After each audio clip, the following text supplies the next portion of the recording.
Goebbels సిగ్గుపడేలా అబద్ధాలే పునాదిగా జగన్ రాజకీయం. బాబు ప్రభుత్వంపై విషప్రచారం. 36 మంది రాజకీయ హత్యలట. ప్రభుత్వం పేర్లు అడిగితే సైలెంటు. ఇంకా ఎన్నెన్నో ఆరోపణలు. ప్రభుత్వం కఠినంగా ఉండాలంటున్న టీడీపీ శ్రేణులు. చర్యలు లేకుంటే నష్టమని హెచ్చరిక. జగన్ వైఖరితో సొంత పార్టీలోనూ అసంతృప్తట. చిత్తుగా ఓడినా మారని వైనం. గోబెల్స్ కంటే సిగ్గుపడాలట. అబద్ధాలే పునాదిగా రాజకీయం. జగన్ ప్రభుత్వం బాబు ప్రభుత్వమై విషప్రచారం అట. మీకు కడుపులో వస్తుంది. బాబు ప్రభుత్వంపై విమర్శ చేస్తే, ప్రచారం చేస్తే, జరిగింది చెప్తే మీకు ఆంధ్రజ్యోతి పత్రిక కడుపులో నొస్తుంది. 36 మంది రాజకీయ హత్యలు జరిగినాయి అంటుండు. ప్రభుత్వం పేర్లు అడిగితే ప్రభుత్వం పేర్లు ఏళ్ళని ఎందుకు అడగాల? ప్రభుత్వం ఉన్నది ఎందుకు? ఎక్కడ హత్యలు జరిగినాయి, ఎక్కడ ఏం జరుగుతుందో కళ్ళకు కనపట్టాలా? మీకున్న వ్యవస్థ ఎటుపోయింది, మీకున్న ఇంటెలిజెన్స్ ఎటుపోయింది, మీకున్న ప్రభుత్వ యంత్రాంగం ఎటుపోయింది, పోలీసులు ఎటుపోయారు? అంటే ఒక ప్రతిపక్ష పార్టీ పేర్లు ఇస్తే మీరు చర్యలు తీసుకునే పరిస్థితి అంటే ప్రభుత్వం ఉందా లేదా?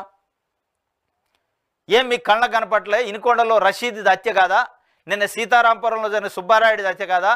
అవి రక్తం మడుగులో కొట్టుకుంటున్న వ్యక్తులు పాలలో కొట్టుకుంటున్నట్టు, పాల మడుగులో కొట్టుకుంటున్నట్టు అర్థమవుతుందా? అది రక్తం కింద ఎర్రగా కనపట్లేదా? ఇటు ఆంధ్రజ్యోతికి కానీ ఈనాడుకి కానీ. సీతారాంపురంలో నడి రోడ్డు పైన ఇంట్లోంచి గుంజకొచ్చి హత్య చేశారు మనుషులు. ఆ చనిపోయిన సుబ్బారాయుడు సతీమణి కాళ్ల మీద పడి మొక్కింది, వేడుకుంది చంపొద్దు అని. పోలీసులు కాళ్ళు ఏళ్ళు పట్టుకుంది కాపాడండి అని. పోలీసులు జీవత్యం లేక నిలబడరు, నిస్సహాయ స్థితిలో నిలబడరు. పోలీసుల్ని పెట్రోల్ పోసి తగలబెడతాం మీరు అడ్డం వస్తే అని చెప్పారు తెలుగుదేశం పార్టీ నాయకులు. అది హత్య కాదా? అది హత్యా రాజకీయం కాదా? అది గోబెల్స్ ప్రచారమా? అది అబద్ధమా?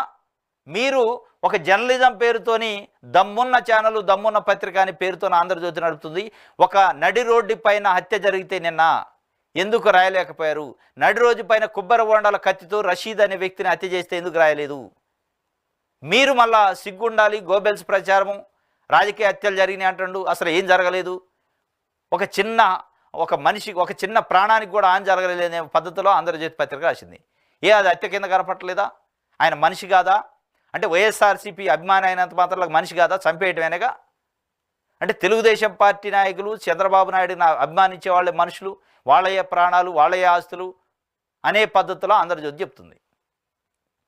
గోబెల్స్ కంటే సిగ్గుపడాలి, గోబెల్సే సిగ్గుపడాలంటే గోబెల్సే సిగ్గుపడాల్సింది ఆంధ్రజ్యోతి పత్రికను చూసి.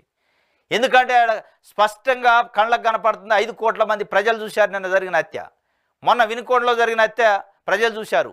అనేక మంది తెలుగుదేశం పార్టీ నాయకులు వైఎస్ఆర్సీపీ నాయకులు ఇళ్లపై దాడి చేయటం, వాళ్ళ ఆస్తులు తగలబెట్టడం ప్రజలు స్పష్టంగా చూస్తున్న వీడియోలు, క్లిప్పింగ్లు వస్తున్నాయి. అవి ఎక్కడా కనపడకుండా మీకు ఉన్నాయి అంటే మీరు గోబెల్సా? మిమ్మల్ని చూసి గోబెల్స్ సిగ్గుపడాలనా అనేది ఇలా 5 కోట్ల మంది ప్రజలు మాట్లాడుకుంటున్నారు. కనీసం జర్నలిజం విలువలు, జర్నలిజం నామ్స్ ఉంటే ఇగో ఈ భజన చేయకూడదు. మీరు చంద్రబాబు నాయుడు గారికి భజన చేయాలనుకుంటే మాది తెలుగుదేశం పార్టీ అధికారిక పత్రిక, మేము చంద్రబాబు నాయుడు గారికి భజన చేస్తాం. చంద్రబాబు నాయుడు గారి ప్రభుత్వం హత్యలు జరిగినా అవి హత్యలు కాదు, అవి ఒక మహావ్రతం జరుగుతుంది, యజ్ఞం జరుగుతుంది, అది యజ్ఞం అన్నట్టు అని చెప్పండి. అంటే చంద్రబాబు నాయుడు పరిపాలనలో హత్యలు జరిగిన హత్యలు కావు, దాడులు జరిగిన దాడులు కావు, విధ్వంసాలు అరాచకాలు జరిగిన అరాచకాలు కావు. అవి ఒక పూజా కార్యక్రమం, అది ఒక యజ్ఞం, అది ఒక పవిత్రమైన కార్యం లెక్క ఈ ఆంధ్రజ్యోతి పత్రిక కనపడుతుంది. గోబెల్స్ కంటే గోబెల్సే సిగ్గుపడతారు ఆంధ్రజ్యోతిని చూసి. స్పష్టంగా ఆడ కనపడుతుంది, రక్త మడుగులో కొట్టుకుంటుండు, అయినా కనపడలేదు. ఎక్కడా లేదు వార్త చూడండి, ఎక్కడ ఉండదు కూడా. ఎన్నో లోపల దానికి కూడా మళ్ళీ కోడిగుడ్డు మీద ఈకలు బీకినట్టు ఉంటుంది ఆ వార్త.